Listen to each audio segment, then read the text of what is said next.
1942.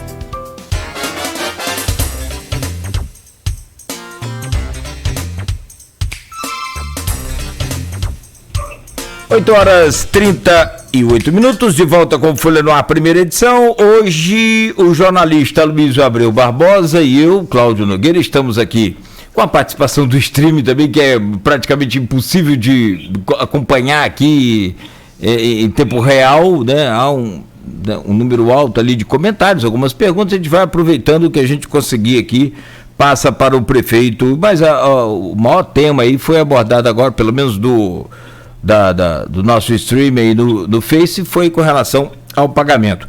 E nesse bloco, o Aloysio separou a política. O prefeito que é pré-candidato à reeleição comenta esse e também a questão de eleição de vereadores. Não é isso, Aloysio? Isso, Cláudio. É sempre bom frisar respeito aos limites que a gente tem impostos pela legislação eleitoral, né? Não podemos falar em candidatos, só em pré-candidatos, nem podemos abordar projetos.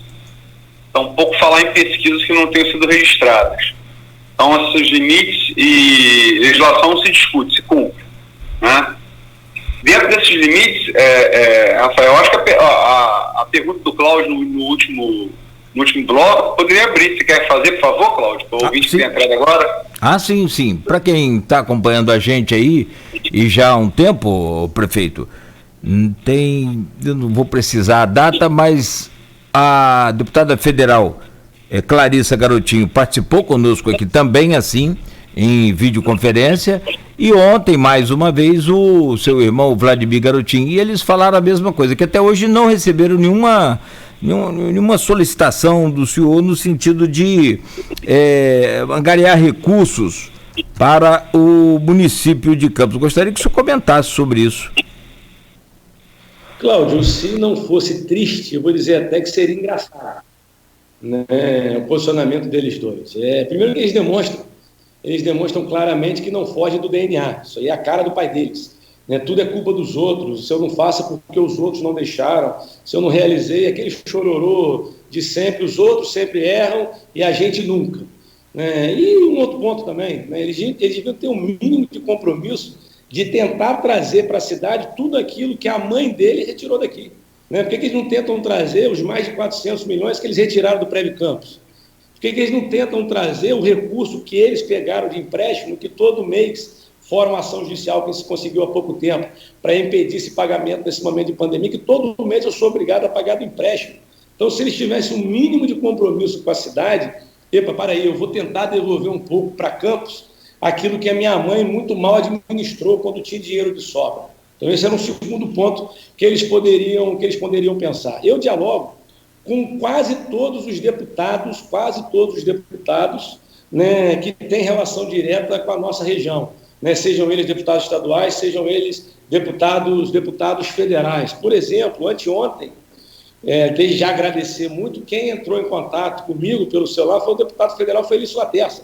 Prefeito, estou com a possibilidade de conseguir alguns respiradores para o município de Campos. Podemos fazer? Deputado, antes de mais nada, muito obrigado. Vamos fazer.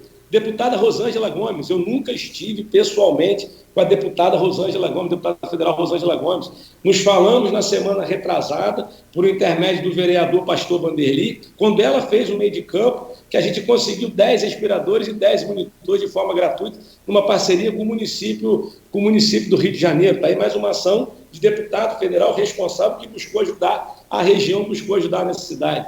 O deputado Marcão, com quem eu dialogo constantemente, mas foge um pouco disso, uma vez que nós temos uma relação pessoal e política há muito tempo, mas estamos dialogando diariamente, pensando no município. Então, né, como eu disse, né, se não fosse triste, seria engraçado a gente ouvir 2 deputados federais, né, que tiveram voto na cidade, que têm histórico com a cidade, que agora dizem que não ajudam o município porque o prefeito não pede. Era a mesma coisa que eu falar, que eu não faço nada na pandemia porque o governador não dialoga comigo. Muito pelo contrário, eu não esperei o governador fazer, eu fiz. Está provado que eu fiz. Enquanto o governador ficou prometendo, eu fiz. Hoje, se nós temos 200 leitos disponibilizados só para Covid-19, é graças à nossa gestão, ao meu trabalho, ao trabalho da nossa equipe de todo mundo, daquele funcionário lá na ponta, que atende no CCC, que atende no Ferreira, no HGG, no São José, graças aos nossos esforços.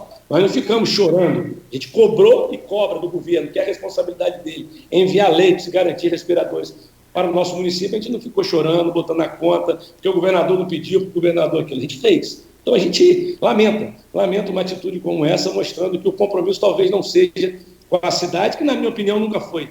Se tivesse tido compromisso com a cidade, nos anos que Campos mais teve royalties, não teriam feito o que fez, deixando a cidade com uma dívida de mais de 2 bilhões e que hoje eu sou obrigado a pagar. Mas pago também porque eu quis ser candidato em 2016, acreditando que é possível, sim, a transformação, transformar a cidade, transformar a vida das pessoas, passar por todas as dificuldades que estamos passando, mas sabendo que a gente está fazendo o que é certo e mais que isso.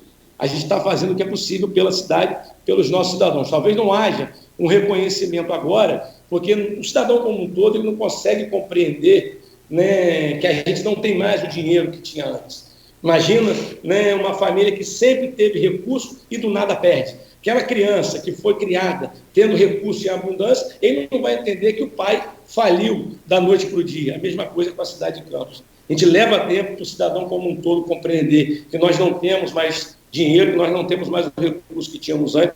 Por isso que muitas das vezes, né, a minha posição é sempre de equilíbrio, de responsabilidade e tentar entender o cidadão. Quando ele fica insatisfeito, quando ele briga comigo, quando ele discorda de mim, ele está no direito dele, porque ele ainda está num processo de compreensão e nós não temos mais o dinheiro que nós temos. Mas ele pode ter uma certeza.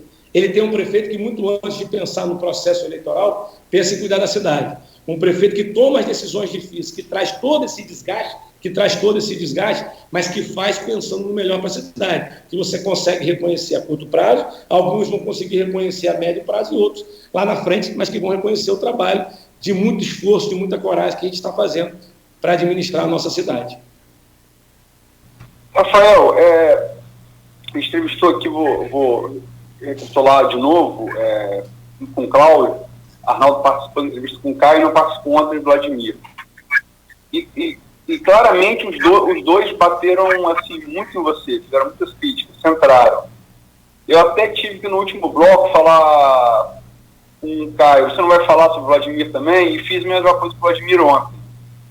O fato dele estarem centrando em você as críticas, além do fato óbvio de você ser governo e ter o desgaste que qualquer governo tem, você acha que se deve a que isso? Luiz, o primeiro, né, é aquele ditado antigo, né, ninguém joga pedra em árvore que não dá fruto. Né, eu acredito muito nisso. E um outro ponto, né, quando você fala que de repente não bateu tanto no outro aí, né, é aquela dúvida que sempre vem, será que já está acontecendo o que dizem que aconteceu no final de 2016, quando o Caio, à época candidato, já conversava com o Chicão, será que não já está acontecendo? Isso também é problema deles. Né, eu acho que até que eles têm muita facilidade de diálogo. Né? Vieram do mesmo grupo, todos foram formados pelo garotinho, né? Brigaram um pouco, talvez por algumas conveniências, às vezes eles conversam ali na frente, foram os dois grupos, né, que incharam a máquina, como o ex-deputado Roberto Henriques bem colocou, foram os dois grupos que incharam a máquina, que tiveram dinheiro para fazer e transformar essa cidade, mas preferiram quebrar aquela linda praça São Salvador, como o ex-prefeito Arnaldo fez, e gastar milhões para construir uma que destruiu, né, todas as nossas aves, lindas aves que nós tínhamos ali, por exemplo, que preferiu gastar mais de R$1 milhão com a Imperatriz Leopoldinense, que se hoje atualizado eu estaria pagando os nossos RPAs, e que depois a Rosinha preferiu gastar com o CEPOP, Cidade da Criança, que nós hoje transformamos num grande polo de vacinação para as nossas crianças. Né? Então, o que eu posso pensar, né, com muita responsabilidade, que eu posso pensar é que, de repente, eles já até dialogam nesse sentido, até por afinidade mesmo. E falando sobre eleição, sempre resguardado os limites legais, você fez uma aliança com o DC, do deputado estadual João Peixoto. O DC parece estar desembarcando do governo. Você pode falar um pouco sobre isso e qual seria o motivo para esse desembarque, do seu ponto de vista? Luiz, eu, né, apesar dos meus 36 anos, no próximo dia 13 de agosto, eu faço 37 anos, a gente já viveu um pouco com a minha experiência de mandato de vereador e depois com essa grande experiência que é ser prefeito de Campos, no primeiro momento da história de Campos, que ele não tem recurso. Eu sou o primeiro prefeito a administrar essa cidade com toda essa dificuldade. Né? A minha relação com o deputado João Peixoto é uma relação excelente, né? Sempre que pode, a gente discute, né, o trabalho feito na nossa cidade, sempre que pode ele busca atender às necessidades da cidade. Né? Há sim um compromisso do partido caminhar, né, no nosso grupo, no processo eleitoral. Eu faço sempre que está respeitando a legislação eleitoral. Eu não posso afirmar em desembarque do DC. Eu tenho uma relação ótima com o vereador do DC, o vereador Jorginho Virgílio, uma relação pessoal e política. Ele tem feito um grande trabalho na Câmara Municipal, um trabalho de independência responsável, mas eu não mando no DC. Né? Até porque acabou aquela história do prefeito de Campos achar que manda em todo mundo e que manda em todos os partidos. Não, eu não mando nem no Cidadania. Apesar de eu ser o presidente municipal, dialogo com todas as forças de cidadania, dialogo com o nosso presidente, nosso vice-presidente Sérgio Mendes, dialogo com a nossa liderança, o Fredinho, do Cidadania, entendendo qual é o melhor caminho para o partido. Se eu não mando nem no meu partido, eu tenho a direção do partido, tenho total apoio do nosso presidente regional, Conte Bittencourt, mas a minha forma de liderar é pelo diálogo, ainda mais nos outros partidos. O que eu espero é que o DC possa cumprir o que ele disse ali atrás, de caminhar com a gente, fortalecendo o nosso grupo como tantos outros partidos farão, né? Mas no momento oportuno, no momento das convenções, todo partido terá o direito de decidir com qual pré-candidato, agora pré-candidato, lá na frente candidato, vai querer caminhar. Eu respeito muito a decisão e a escolha dos outros.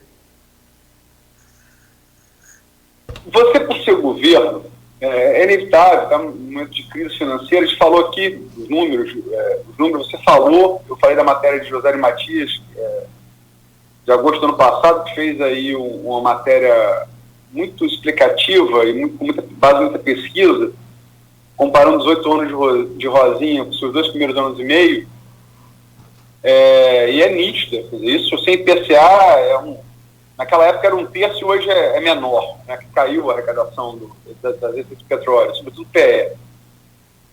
Então você inevitavelmente carrega a rejeição do seu governo e agravado pela crise. Garotinho ainda carrega uma grande rejeição. Como é que você, uma vez se for confirmado como seu candidato, como é que você pretende fazer para tentar reverter isso?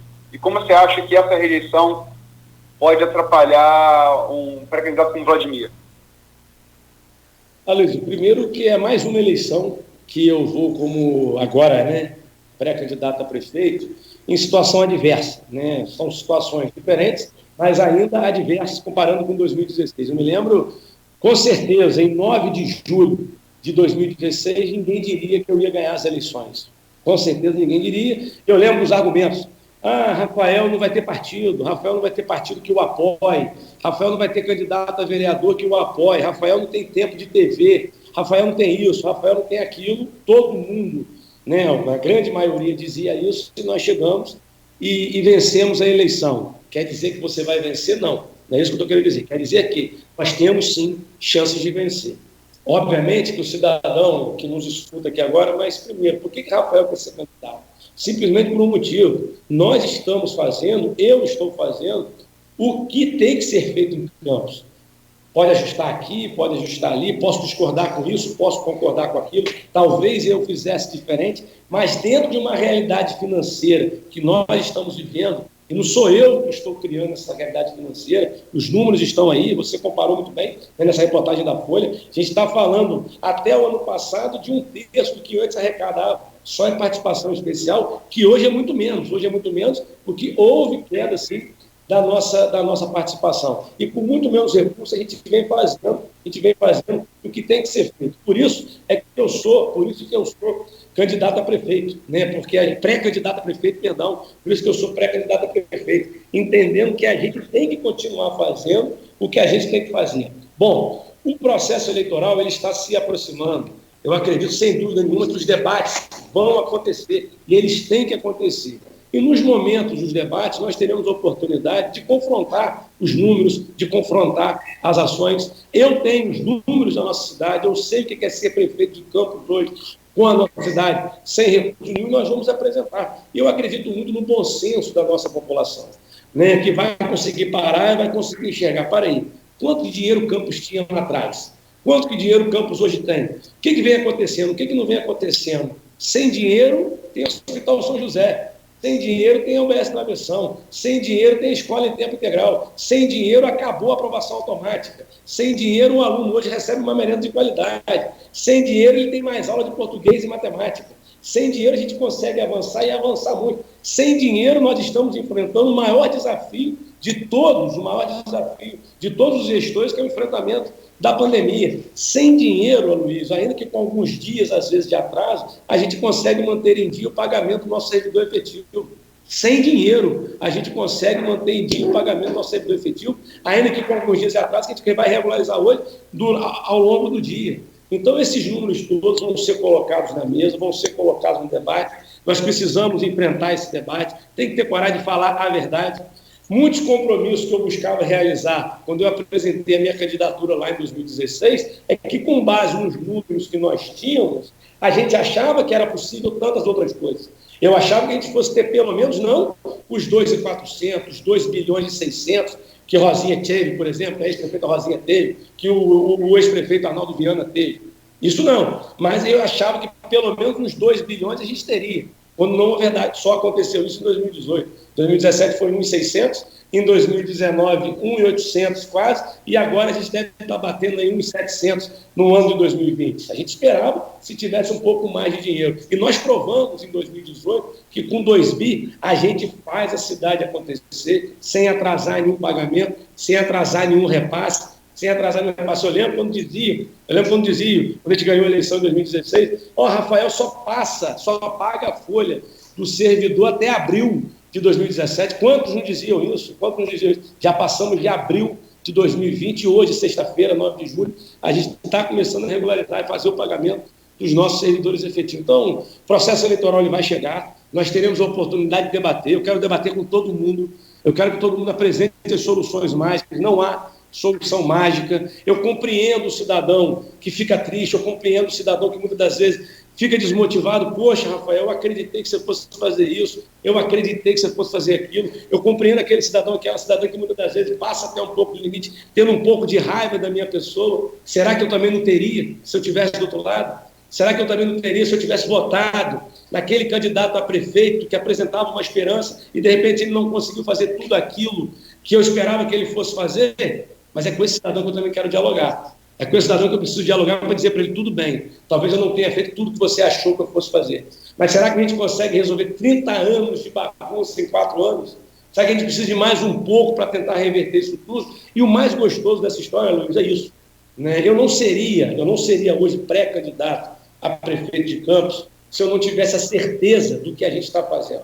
Se eu não tivesse confiança daquilo que eu estou fazendo. Erros todos temos, a gente reconhece alguns erros, a gente precisa ajustar outros, a gente precisa avançar muito mais. Tem formação humana para ter humildade, para isso tem, para dialogar com todos os setores que eu venho fazendo, dialogando. Mas eu sou pré-candidato a prefeito e acredito muito no processo que está por vir, simplesmente porque a gente está fazendo o que é certo. Quero ver de diferente o que vão fazer lá na frente sem recurso. Será que vão conseguir fazer diferente? Porque vão prometer programa social, vão tirar o dinheiro da onde? Vão tirar o dinheiro da onde? Se hoje está me faltando recurso para poder manter o pagamento dos RPAs. Essa é uma matemática, essa é uma conta que a gente vai precisar fazer. Eu estou disposto para esse enfrentamento, muito motivado para esse enfrentamento, para dialogar com as pessoas que já compreenderam que a realidade é diferente, mas especialmente para dialogar com aquelas pessoas que ainda não compreenderam e que precisam compreender. Campos não é mais a mesma.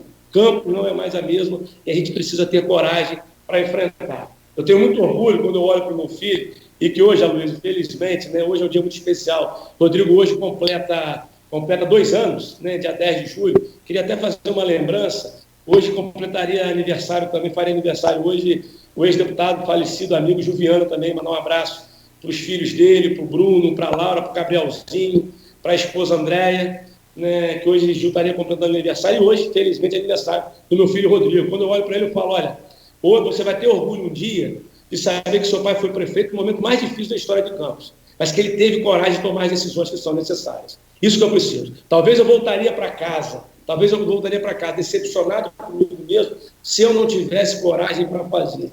Mas eu tenho coragem para fazer, isso está provado. Tomar as medidas que são necessárias para ajustar a nossa casa, para ajustar a prefeitura. E eu quero muito debate. Quero muito enfrentamento, quero muito poder discutir com as pessoas dentro desse novo normal que o processo eleitoral de saúde pública vai permitir, mas dialogar com as pessoas. E o principal, quem escolhe é o povo. O povo que é o dono dessa cidade, que vai ter o direito de dizer quem ele quer que governe pelos próximos anos. Quer retroceder?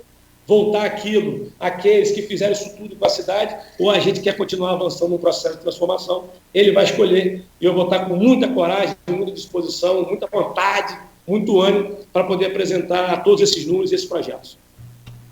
Você falou que está com vontade de debate. Você não acha que você é um político, sempre, apesar de ser jovem, mas sempre caracterizado desde o seu primeiro mandato de vereador da campanha como um político muito bom de rua, de contato com a população. E esse contato, sobretudo nos primeiros 3 anos de governo, ele foi interrompido. Você ficou muito refém do gabinete. Você não acha que politicamente talvez tenha sido um erro e há tempo para se corrigir esse erro agora, quando a campanha começar, de fato? Luiz, eu não tenho dúvida nenhuma, né? Como eu falei, quando a gente tem que assumir algum erro, a gente assume, né? Tem dúvida nenhuma que se eu pudesse ter feito contato político diário na rua, seria muito melhor.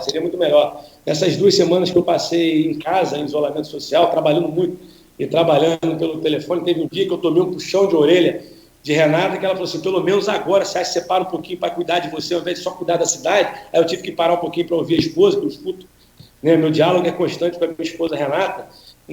Eu fiz uma reflexão, por exemplo, o Rodrigo completa hoje 2 anos. Eu nunca tinha ficado uma semana dedicado a ele. Eu pude ficar 2 semanas dedicado a ele, voltando a fazer o que eu fiz no primeiro mês dele. Que eu tive o prazer de dar o primeiro banho, trocar a primeira fralda, eu voltei a fazer isso essa semana. Todos os dias eu dei banho, Rodrigo. Todo dia que eu podia eu trocava a fralda dele, eu dava, como a gente brinca, o papá dele. Isso me fez refletir em cima dessa pergunta sua, quanta coisa que eu deixei de fazer nesses 3 anos e meio de ter um contato direto com as pessoas. Mas, ao mesmo tempo, a minha consciência tranquila é que eu deixava de ter esse contato direto, que eu deveria, que eu queria ter, que eu estava trabalhando por ela. Ou seja, olha, eu não vou estar com você na rua porque eu estou dentro de um gabinete trabalhando por você, tomando decisão difícil por você, pensando em você, cuidando de você, cuidando da nossa cidade. Foi um momento que exigiu. Seria de mim, seria de outro prefeito também. Qualquer outro prefeito que aqui estivesse no meu lugar. Hoje Campos precisa de um prefeito que toma as decisões difíceis, que tem coragem de organizar, que tem coragem, como um pai que quer educar bem o seu filho, dizer o sim, mas principalmente dizer o não e explicar por quê está dizendo aquele não e não está fazendo. Então, o município, o momento, a história do município nesse momento exigiu de mim que eu ficasse mergulhado nas contas, que eu ficasse mergulhado na Secretaria de Fazenda buscando solução, que eu fosse a Brasília buscar recursos para a gente, que eu ficasse dentro das nossas secretarias planejando para produzir, para realizar, com muito menos, o momento exigiu isso de mim. Queria eu que eu não precisasse disso, que eu pudesse estar na rua simplesmente dialogando, que é uma coisa que eu gosto de fazer, que eu acho que eu sei fazer bem, mas naquele momento a Prefeitura exigiu de mim concentração total em fazer o que é difícil para manter a cidade viva, para manter a cidade respirando. O processo eleitoral está se aproximando, nós vamos ter dentro de um novo normal, que ninguém sabe especificamente como será esse novo normal, como será a campanha, como será o processo eleitoral ali na frente, mas buscar dialogar o máximo, Quando a gente fala debater, é debater sim, com todos os candidatos, debater olhando no olho, apresentando os nossos argumentos, ouvindo os argumentos também, porque a gente tem que saber ouvir, mas, acima de tudo, debatendo e dialogando com a nossa população. Dentro do que a saúde pública permitir, a gente vai estar fazendo para apresentar o que nós fizemos, quando o Campos teve muito menos, que nunca aconteceu, e o que a gente pretende ainda fazer pela nossa cidade. A gente não pode falar sobre pesquisa, e isso não registrado, mas eu falo impressão. É que, sobretudo sua atuação na pandemia, conseguiu melhorar a sua imagem, sobretudo na classe média alta. Mas com porque a sua eleição de 2016 ela foi surpreendente, não pelo voto da classe média alta que se elegeu vereador, mas foi surpreendente pela penetração que teve nas camadas mais populares, né, que sempre foram em campo os domínios dos garotinhos, né? E com esse eleitor que votou em você em 2016, é que talvez você retomar a sua imagem, que se deixou lá em 2016, seria mais difícil. Você concorda com essa análise, e se concorda ou discorda, por quê? E como fazer para reconquistar esse eleitor mais fora da pedra, chamada pedra, né? 58, né? Das zonas eleitorais. Como eu disse há pouco, né, a gente está vivendo, vai estar enfrentando condições diversas, diferentes, mas adversas como eu enfrentei em 2016, né, sem dúvida nenhuma. Você falou em pesquisa, né? A pesquisa lá atrás apontava que a gente tinha 2, 3, 4 pontos.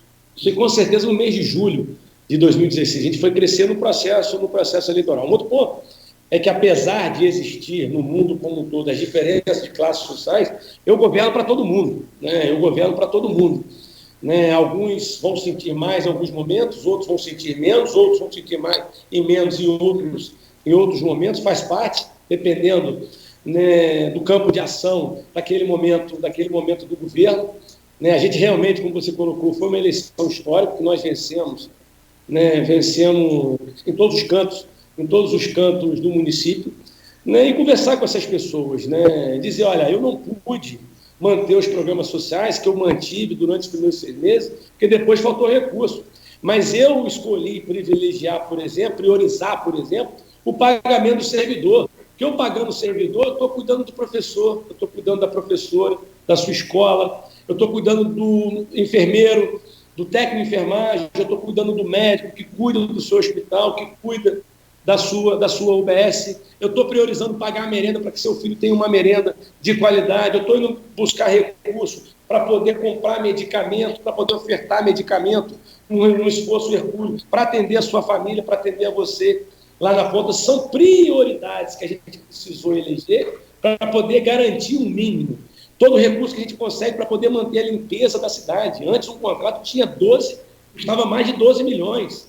A gente reduziu esse contrato, custava mais de 9 milhões, a gente reduziu esse contrato, primeiro para 6, depois eu precisei reduzir mais, aí aumentei mais um pouquinho e reduzi de novo, de acordo com as nossas possibilidades, né, para poder manter o quê? Manter a limpeza da cidade. É como você gostaria, está como você gostaria que fosse? Não. Eu queria poder colocar muito mais profissionais, os heróis profissionais garis, na rua, que estão na linha de frente para manter a nossa cidade limpa, correndo os riscos para proteger a nossa cidade na pandemia também, mas a condição financeira me impede de fazer. Então, a gente veio priorizando os setores para garantir um atendimento básico e digno à nossa população, mas para isso eu tive que abrir mão de tantas outras coisas, mas dizendo sempre que toda a escolha que eu fiz, não foi pensando em Rafael. Porque se eu tivesse feito o que muitos fizeram durante anos todos, pensaram no seu nome político, e esqueceram da cidade. Não, começou uma eleição, vamos começar a trabalhar para outra eleição. Desde 1º de janeiro de 2017, a última coisa que eu pensei foi no processo eleitoral.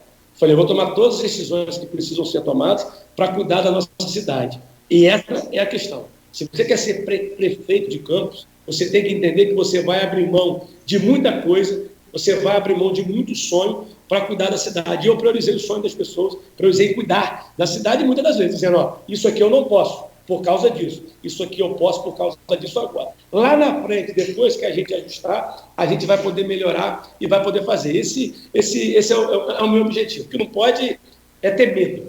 Né? Ontem você citou aí que ontem o deputado Vladimir Garotinho disse que ele tem medo disso, tem medo daquilo do processo eleitoral com relação à justiça. Ser prefeito de Campos não permite ter medo de nada. Você tem que ser temente a Deus, na liberdade, no livre-arbítrio que Ele nos dá, né, na Constituição, né, que permite o Estado sendo lá e cada um fazer a sua escolha, mas eu sou temente a Deus, mas não pode ter medo quem quer ser prefeito de Campos. Não pode gaguejar, não pode titubear, não pode temer, tem que ter equilíbrio e responsabilidade para tomar as decisões que são certas, por mais difíceis que elas sejam. Você tem que ter coragem para tomar as decisões que são certas, porque a gente vai estar tratando de mais de 500 mil pessoas. Que eu quero ter a oportunidade de mostrar para essas 500 mil pessoas o que nós fizemos durante esses 4 anos de governo, com muito esforço, com muito menos dinheiro, mas acima de tudo, com coragem e com responsabilidade. Falou de Vladimir, eu ia tocar nesse ponto, que ele falou ontem aqui na entrevista no Folha no Ar, ele fez críticas, nominou o doutor Ralf Manhães, né, que vai ser coordenador da Justiça Eleitoral no processo aqui da comarca, na eleição de novembro.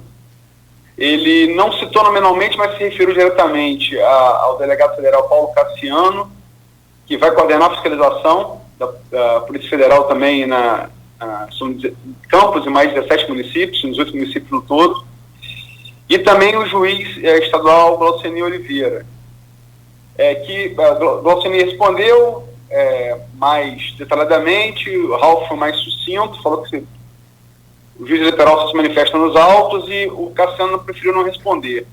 Houve quem entendesse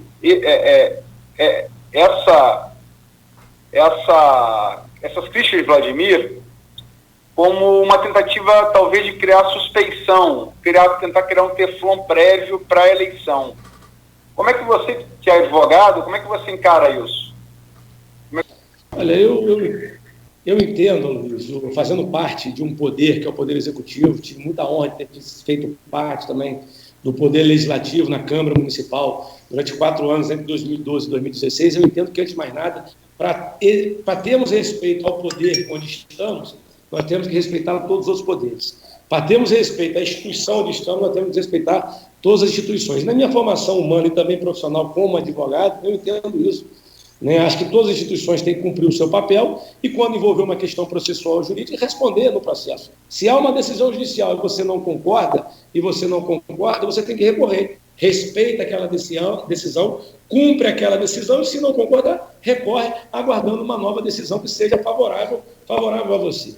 Eu acho que o processo eleitoral ele é composto de uma atuação do Poder Executivo, do Poder Legislativo, mas também do Poder Judiciário. Nós temos que respeitar. Esse é o meu papel e pela minha própria formação. Aí vem o medo. Você não tem que temer. Você tem que cumprir a lei. Se você cumpre a lei, você não precisa temer. Essa é a grande diferença. Você vai temer porque quando você pega 12 mil cheque cidadão aumenta para 30 mil.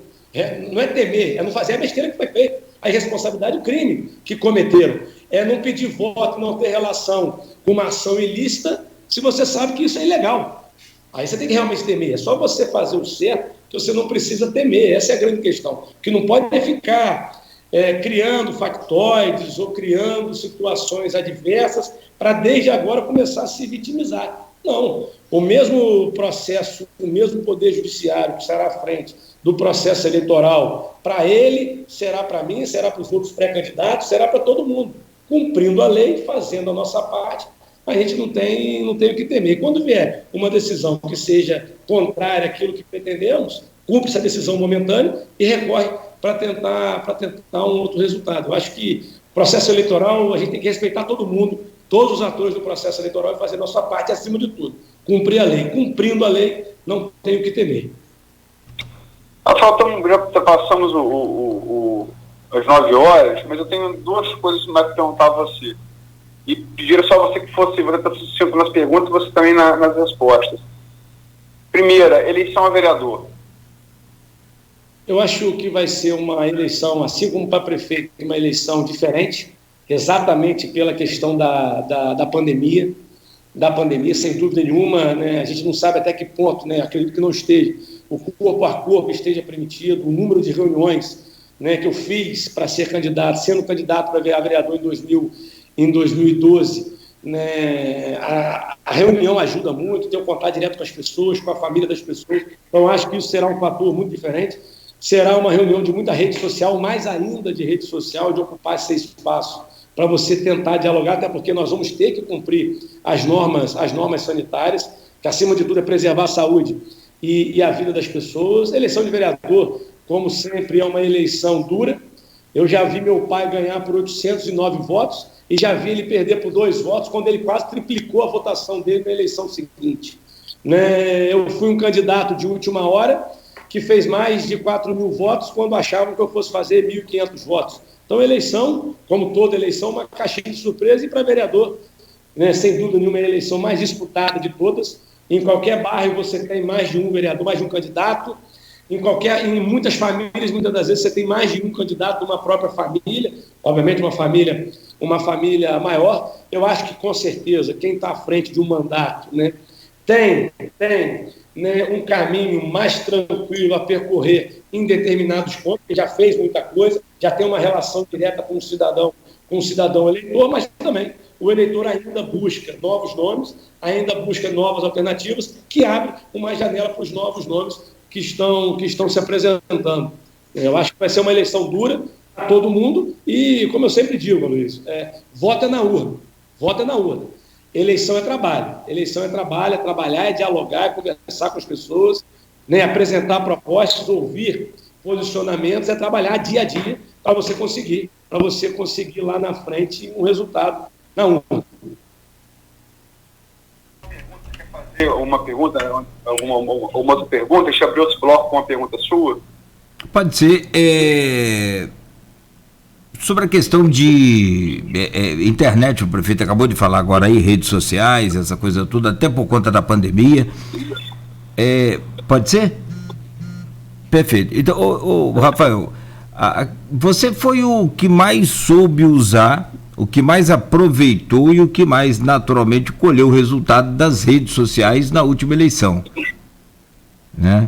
E esse ano a pergunta é, essa mesma rede social, você acredita que vai continuar com esse mesmo carinho, com essa mesma reciprocidade com você, ou pode te atrapalhar? Cláudio, sem dúvida nenhuma, quando você passa a ser governo, né, você passa a estar exposto a muito mais críticas. Isso é normal, né? Será um cenário diferente daquilo que eu enfrentei em 2016, quando eu era um candidato de oposição.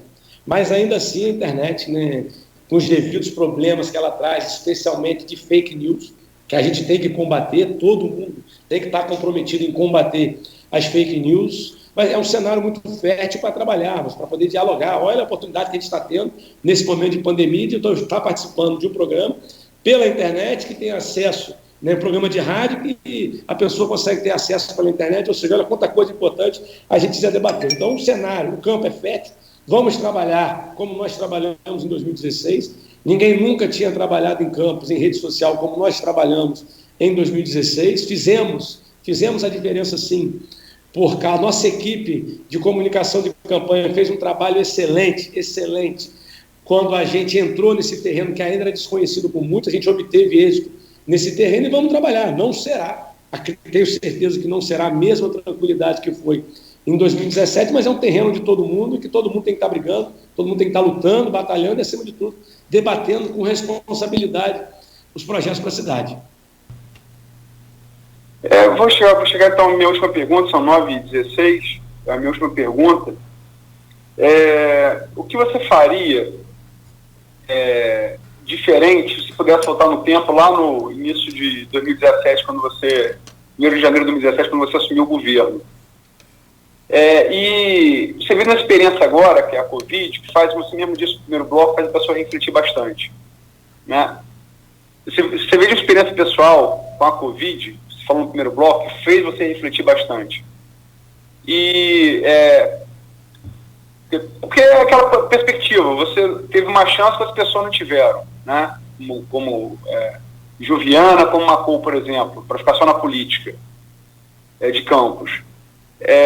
Se você tivesse uma nova chance, se o eleitor te desse uma nova chance no governo de Campos nas urnas de novembro, o que você faria diferente para trás e o que você pretenderia fazer diferente para frente? Aloysio, sem dúvida nenhuma, depois que a gente ganha experiência administrativa, inegavelmente, eu posso falar que nós ganhamos uma experiência enorme administrativamente, a administrar Campos no momento financeiro mais difícil de sua história no pós-royalties, mas sem dúvida nenhuma, depois de ter ganhado toda essa experiência, né, entendido o tamanho da casa, entendido o que tem que ser feito, saber o que precisa continuar a sendo feito, que a gente já vem fazendo e que a gente pretende continuar fazendo, é voltar a ter um contato mais direto com as pessoas. né? Depois que a gente entende a máquina, a gente prepara a máquina, organiza a máquina, compreende a máquina, eu passo a ter a oportunidade de ter um contato mais direto com as pessoas. Eu acho que isso, sem dúvida nenhuma, eu faria. E continuar fazendo o que a gente vem fazendo, né? Tomando as decisões que são necessárias para ajustar o município, dialogando ainda mais com todos os setores. Muitas das vezes a gente diz um não, mas a gente dialoga, a gente olha no olho. Esse sempre foi um compromisso meu para dizer o não. Às vezes a pessoa quer ouvir o sim, mas sem dúvida nenhuma um ponto principal que eu estaria com certeza mudando é ter um contato mais direto com as pessoas, mas isso eu só vou conseguir fazer, eu só estou pronto para conseguir fazer uma vez que eu ganhei toda essa experiência administrativa, administrando o município no momento de maior dificuldade dela, mas ter um contato mais direto com as pessoas. Bom, não 9h18, você quer fazer mais alguma intervenção, Cláudio? Tá ótimo, acho que é por aí, são 9h18, sempre tem mais, né? Inclusive só explicar e avisar as pessoas que não ouviram o programa inteiro, daqui a pouco ele vai estar editado em podcast, porque tem gente fala do RPA, fala dos professores contratados, já foi tudo falado desde o início do programa, mas acho Cláudio, que é por aí. Se você me permite... Pois não. Se você me permite, porque na verdade nós não citamos a questão do professor contratado, né? Assim. Eu acho que eu devo satisfação a esse professor, é um tema difícil, que eu sei que muitos escorregariam, não queriam falar, mas eu tenho a obrigação de falar, eu tenho dito isso, né? Ser prefeito é ter coragem de falar o que é necessário e tocar nos assuntos que são pertinentes. A questão do professor contratado, primeiro que ele sabe do meu total respeito, sempre mantive o pagamento dele regularmente em dia. Uma vez que as atividades escolares foram suspensas, nós suspendemos também os contratos. Nós não cancelamos, suspendemos o contrato. Então, logo as atividades retomem ao normal, nós estaremos retornando com esses contratos, mas assim que a gente puder fazer, a gente vai fazer. Então, não tem de mandar embora, não tem de perseguir, muito pelo contrário. A gente volta com as atividades escolares, a gente retoma as contratações, os contratos e volta a prestar esse serviço para a nossa população. Essa mensagem acho que é importante em respeito a todo professor e a toda professora contratada do município. Perfeito. Aloysio? Porque você fez essa pergunta, boa pergunta sobre redes sociais, Cláudio, que realmente foi um diferencial na eleição de Rafael em 2016, como foi na eleição antes do Obama, né, a partir da internet, em 2008, ESO e quem, como foi depois para Bolsonaro, políticos de espectro político diferente. Mas a rede social também é uma briga de foice no escuro, né? A gente vê cada comentário aqui que, enfim, mas tenta ter interatividade, mas tem que peneirar, né? E a questão dos RPAs dominou quase todo, e servidores quase todo o segundo bloco, né? A gente falou quase todo o segundo bloco sobre isso. Sim. Agradecer a Rafael pela entrevista, felicidades aí pelo aniversário do Rodrigo, né? 2 anos, uma data importante, é seu único filho, né? Primeiro filho, não sei se vai ser o único, mas enfim, parabéns aí pela data do garoto. E sucesso aí, sobretudo, na condição da pandemia, porque é uma coisa, ao meu modo de ver, mais importante e certamente mais urgente do que a eleição, né? Obrigado pela entrevista. Aloysio, eu que agradeço mais uma vez a oportunidade a você, a Cláudio Nogueira. Com certeza, Cláudio hoje está muito feliz, porque ganhou nos pênaltis do Flamengo. Ele está muito feliz, acreditando que realmente foi uma vitória. Eu não consigo acreditar naquela vitória. O Flamengo jogou de uma forma muito estranha, mas nós temos mais 2 jogos aí para fazer o tirateima, mas nessa brincadeira que a gente sempre faz com os nossos clubes, agradecer muito a oportunidade de estar aqui, né, debatendo, dialogando, tratando de temas importantíssimos, sem fugir de nenhum tema, sem fugir de nenhum assunto, né? A gente é pré-candidato a prefeito, sim, com muita coragem, com muita responsabilidade. A gente quer muito a oportunidade de poder apresentar para toda a população o que a gente fez, o que a gente vem fazendo e por que tomamos todas essas ações. Então isso é importante, sendo mais responsável com as pessoas, assim que pudermos, estaremos pagando o RPA. Esse é um desejo meu diário, eu trabalho diariamente para isso, não tem um dia que eu não durmo e acorde pensando exatamente nisso e continuar cuidando da nossa cidade por todos esses desafios que tem. O que a gente espera, né, é pedir que toda a população faça a sua parte, por mais que o nível amarelo permita que a gente busque outras atividades que não estavam funcionando, que agora passam a funcionar. Só saia de casa em caso de extrema necessidade. Utilize a máscara o tempo todo. Eu passei, graças a Deus, bem pela doença, com sintomas moderados, mas infelizmente não é todo mundo que passa, Quantas vidas foram perdidas, que a gente lamenta profundamente, mas também agradecer a todos os profissionais, né?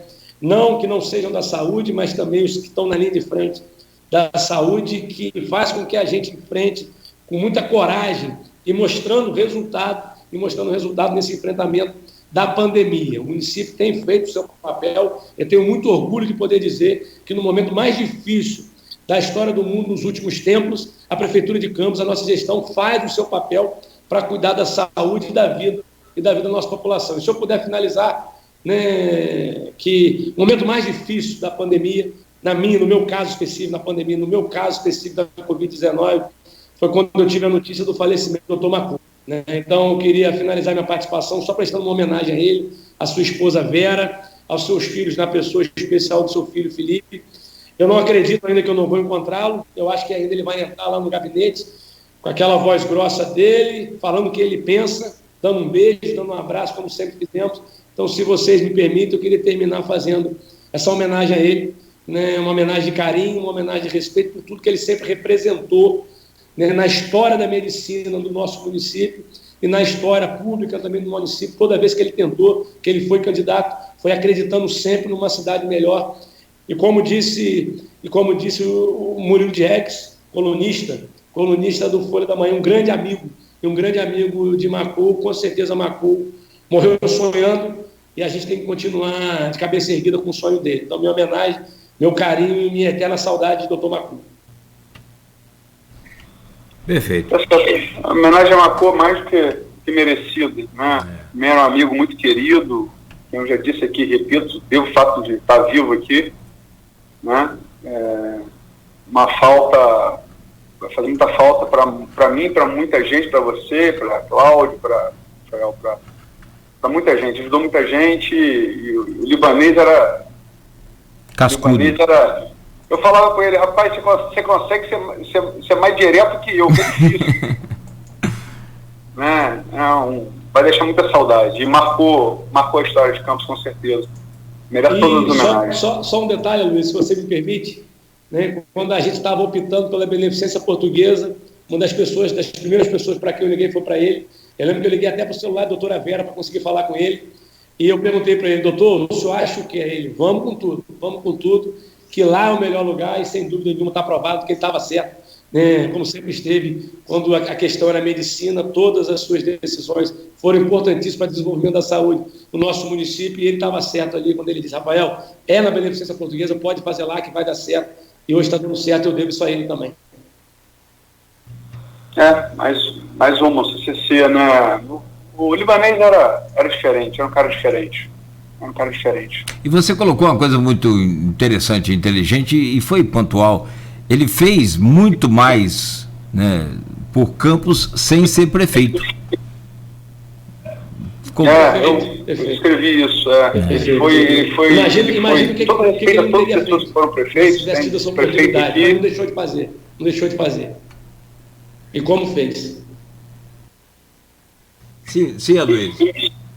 Temos prefeito aqui, o avô dele foi prefeito, temos vários prefeitos importantes na história da cidade, mas Macu, ele não governou a cidade, tentou, mas ele foi com todo respeito aos que governaram, ele foi mais do que isso, né? Ele foi e fez, né?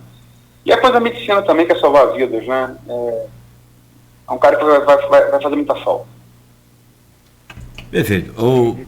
Rafael, um grande abraço, obrigado pela entrevista, mais uma vez aí, um abraço do Belote, um abraço na sua equipe aí, bom dia, né? Vai se cuidar da família e dar um beijão lá no Rodrigo. Pode dar um presente a ele, um boné do Fluminense?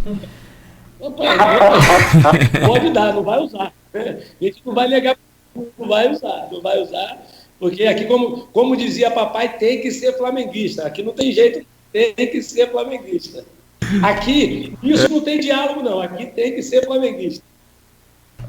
Tá certo. Rapaz, acho que meu filho Ícaro, eu falei assim, eu sou democrático, ele pode torcer pro time que ele quiser.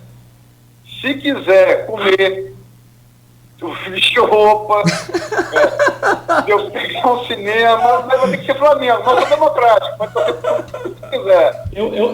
Eu aprendi uma com o Cláudio. Essa é boa, essa é boa. Pode escolher a camisa do clube. Ele só vai ter que escolher entre a número 1 e a número 2. No caso do Flamengo, entre a vermelha e preta ou a branca, mas a escolha é dele. Qual que ele prefere usar? Isso eu deixo ele escolher. Obrigado pela oportunidade a todos vocês, tá bom? Forte abraço e um forte abraço também para todos os ouvintes. Um abraço, querido. Bom dia para você mais uma vez. Bom dia. Muito obrigado. Obrigado. Aloysio, então ficamos por aqui, encerramos a semana hoje com essa questão técnica aqui, mas foi tudo bem. Até agradecemos o Rafael pela paciência lá e ao ouvinte também. E na semana que vem, segunda-feira, já combinado, apesar do falecimento do Boiná, né? O professor Boiná é reitor substituto no IFE, vai estar conosco aqui, ele confirmou ontem, o reitor e professor Jefferson a partir da segunda-feira, com o Arnaldo Neto aqui na bancada, e aí a semana se estende aí também com uma programação boa e quente no Folha no Ar, primeira edição. Um bom final de semana para você e obrigado aí pela boa semana. A você que pegou aí segunda e terça, sozinho o programa, agradecer novamente, de público, obrigado, e pedir desculpas ao Rafael, a você, ao ouvinte telespectador pelos problemas de áudio, que foram problemas gerados aqui pelo meu computador, que eu não tive tempo hábil de resolver. E boa sorte e bom final de semana para todos. E se puder fazer uma chamadinha, antes que o Cristiano puxa a nossa orelha, no domingo, talvez uma análise com 6 pessoas, né, com 6, Alice Sofiati, historiador, Jorge Gomes Coutinho, sociólogo, cientista político da UF, Sofiati, historiador da UF, Roberto Dutra, sociólogo da UENF, Murilo Diegues, especialista em pesquisa, né, pelo Pro 4, empresário, colunista, que o Rafael citou aqui, e os juristas Carlos Alexandre de Azevedo Campos, que foi ex-assessor, advogado tributarista, ex-assessor do Supremo Tribunal Federal, e o presidente da OAB, Cristiano Miller, sobre uma análise mais profunda sobre Brasil e também falando sobre o estado do Rio e Campos. Tá bom? Vai estar no domingo no blog e no Folha 1, chamado no Folha 1. Domingo. Não, amanhã o jornal sai na banca. Não, vai ser só no Folha 1. Por isso que eu estou chamado aqui. Tá bom? Perfeito, então. Então, no domingo, no blog do Opiniões. Blog Opiniões, né, a participação dessas 6 feras aí. Vai ser em vídeo ou vai ser só em... Não, por escrito. Ótimo. Vamos estar acompanhando aqui, a gente repercute também. Um grande abraço, bom fim de semana. Um abraço, fica com Deus, obrigado. Obrigado a você, valeu, são 9h31, fechamos por aqui o Folha no Ar, primeira edição.